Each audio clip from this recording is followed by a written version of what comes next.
நம்ம அஜித் சாருடைய ரசிகர்கள் ஏகே 64 படத்துடைய அப்டேட் இல்லாமல் தற்போது அப்செட்டிலுமே இருக்காங்க. என்னதான் ஏகே அவர்கள் தொடர்ச்சியாக வெளிநாடுகள்ல கார் பந்தயங்கள்ல கலந்து கொண்டு பல பதக்கங்களை வென்றாலுமே அவருடைய படத்தின் அப்டேட்டுகளை கேட்டு ரசிகர்கள் ஆரவாரமுமே பண்ணிட்டு இருக்காங்க. இந்த நிலையில தற்போது ரசிகர்களுக்கு சர்ப்ரைஸ் கொடுக்கும் விதமாக முக்கிய அப்டேட் ஒன்று வெளியாகி இருக்கு. அதாவது இந்த படத்துடைய டைட்டில் மற்றும் ஃபர்ஸ்ட் லுக் போஸ்டர் அடுத்த மாதம் வெளியாக இருக்காம். ஸோ இதற்கான அறிவிப்பு இன்னும் ஒரு வாரங்கள்ல வெளியாகும் அப்படின்னு சொல்லப்படுது. மேலும் பாத்தீங்கன்னா இந்த படத்துடைய டைட்டில் அராஜகம் அப்படின்னு வச்சிருக்காங்களாம். சோ இதனை படக்குழு உறுதி பண்ணி உள்ளதாக சொல்லப்படுது. இதனடுத்து 1-2 டைட்டிலுமே சோசியல் மீடியாக்கள்ல உலா வந்தாலுமே இந்த டைட்டில் தான் அதிகாரப்பூர்வ டைட்டில் அப்படின்னு ஏகேவுடைய தரப்புல இருந்தே ஒரு சில தகவல்களுமே வெளியாக இருக்கு. ஆகையால ரசிகர்கள் இந்த படத்துடைய ஃபர்ஸ்ட் லுக் மற்றும் டைட்டிலுக்காக ஆவலுடன் காத்திருக்காங்க. மேலும் இந்த ஃபர்ஸ்ட் லுக்ல ஒரு ஸ்பெஷலான விஷயமுமே இருக்கு. அதாவது இந்த படத்துடைய ரிலீஸ் தேதியுமே மென்ஷன் பண்ணி உள்ளதாக சொல்லப்படுது. ஏகேவுடைய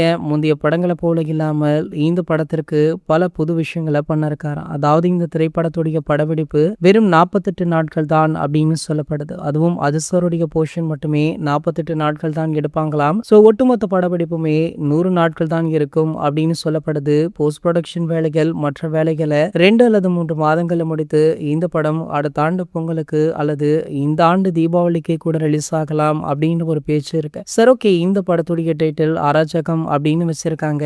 இந்த டைட்டிலை பத்தி நீங்க என்ன நினைக்கிறீங்க? மேலும் அந்த படத்துடைய ஃபர்ஸ்ட் லுக்குக்காக யாரெல்லாம் அவளுடன் காத்துட்டு இருக்கீங்க அப்படின்றத கீழே உள்ள கமெண்ட் செக்ஷன்ல கமெண்ட் பண்ணிட்டு நம்மளுடைய சேனலை மறக்காம சப்ஸ்கிரைப் பண்ணிக்கோங்க.